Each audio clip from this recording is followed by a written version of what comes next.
the roads. I think that's a real area of concern, and there are people working very hard to try and work out, with that increase in the flooding extent that we now understand there is, will the lifeline systems that we're putting back and repairing, will they operate in that scenario, or do we need to modify them? Can we rely on gravity, for example, for drainage, or do we need to put pumps in? And which parts of our city do we need to invest in new systems? So that's something that we're currently researching, and it is a real problem for people at the moment. Would you care to comment on the effect of irrigation and reduced river flows on coastal erosion? I can think of the Ashburton River and Hokitika and a few other places where reduced river flows have possibly increased the retreat of the land. Yeah, so would I care to comment on irrigation, water abstractions, and how that's influenced the amount of sediment getting down to our coast and therefore our coastal sediment budget? I was given today's topic and today's title, what if sea levels were to rise further in Christchurch, or whatever it was. As a coastal geomorphologist, we'd probably normally naturally turn that around and we'd say, okay, what contributes to the state of our coast, such as erosion or accretion or stability, and what role does sea level play in that? So we take the sediment budget and we take the wave climate as our starting parameters, and then look at the role of sea level within that, rather than focusing the whole talk on sea level. The question about how we modify the water flow through abstracting water from our rivers and influencing sediment budgets is a really pertinent one for Canterbury, because we have a lot of mixed sand and gravel beaches, like we talked about before with the Huranui, both in the Canterbury Bight and further up north around the Huranui. And they are starved of enough of the right size sediment, so they're chronically eroding over Holocene timescales. There's been a lot of science and a lot of debate around how much worse we are making them through our influence on sediment budgets in rivers, and I think there is evidence enough that's suggesting that we are impacting the sediment budgets in rivers. But there's another problem that we have in Canterbury with water abstractions and the relationship to coastal erosion. We've got that big Holocene background erosion occurring, and that's one thing. But through influencing the amount of water that gets down to our river mouths, we're changing the behaviour of our river mouth systems. And when you pick up a textbook and you take that into a court case, it talks about estuaries. It doesn't talk about the kinds of river mouths that we have here in Canterbury. So I think we're seeing some changes in behaviour of those river mouths, some flooding associated with those water abstractions. We would still be getting erosion even if we didn't have those water abstractions. But there is some evidence from the Waitaki system, for example, with dams and changes in the river flow, that we're making the problem a bit worse.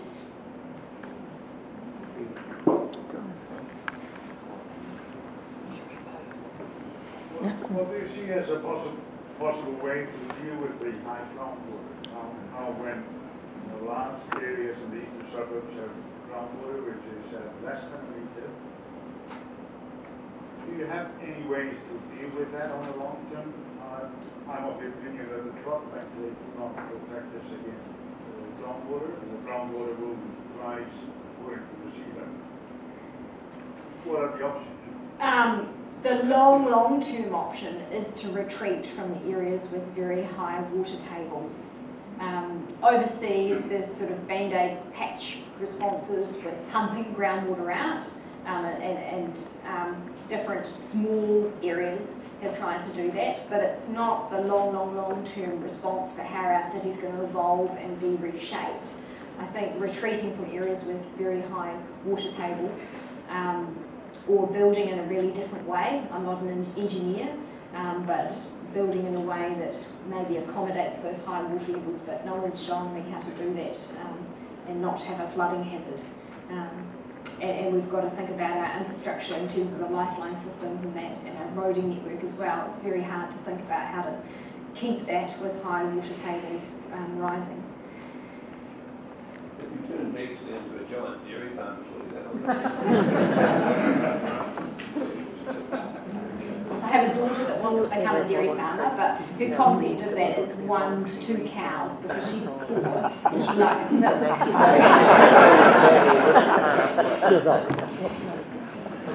There's a particular problem for the country that's very evident in Canterbury at the moment as a result of the recent earthquakes and storms and whatever, and that is the Resource Management Act. The way it is written and being implemented is that buildings that have to be replaced, rebuilt, have to meet the conditions of the Resource Management Act, which means they have to be elevated above the prediction of flood levels now and in the future.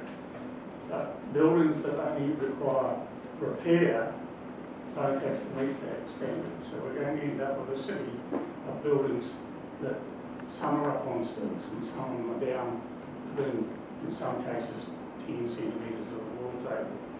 It's a problem for Christchurch right now. I believe it should be being looked at as a problem for the country.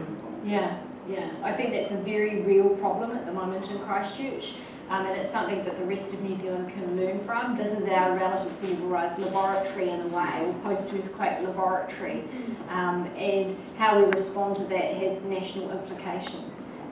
It's a very difficult issue.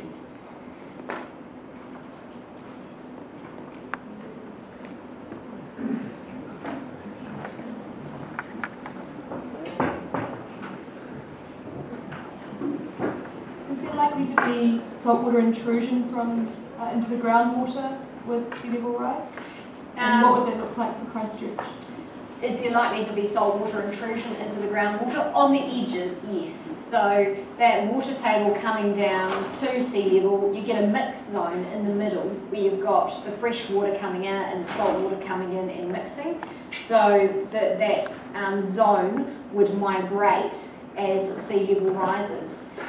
Where it's most evident and most obvious is actually at the surface in the river channels. So there's a salt wedge, say in the estuary, and you've got the rivers coming out with fresh water into the estuary, but there's a tidal salt wedge that travels up the estuary, and the extent of that is going to get further up. So you'll see changes in the ecology of the little critters that live in the estuary, and you get the saltier ones moving a little bit further inland. But I don't think that's our dairy farmers' biggest concern.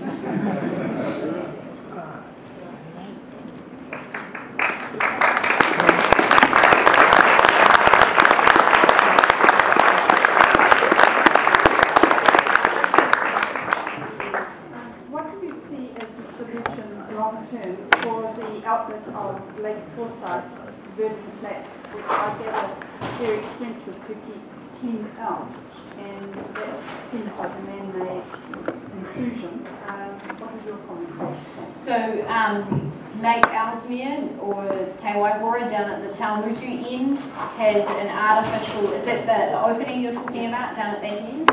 So we maintain the water levels in Waihora Ellesmere at the current artificially low level by draining the lake every now and again, so that Lincoln University, for example, doesn't flood, and other areas around there, because over geological time or over prehistory, the levels of that lake were about 3 times higher than what they are now.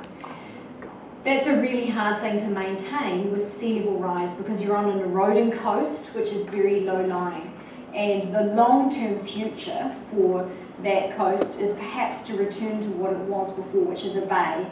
So for the barrier to breach, probably at that Taunutu end, and to have the bay opening up again, and Kaiteriti barrier sediments being redistributed. That's a very long-term kind of look, but it is a very low-lying area, so it's a very sensitive area to things like sea level rise, but also to storms and to that intervention. I guess you're asking, is that sustainable in the long term? In the long term, no, it's not sustainable, and that coast will change. So there's a real pressure on the communities around that area to adapt to what their future shorelines are going to be.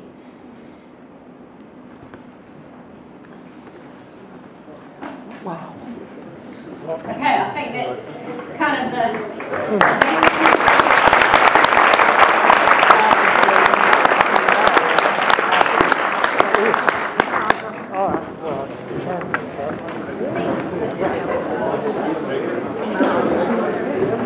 Sudah 1 menit, belum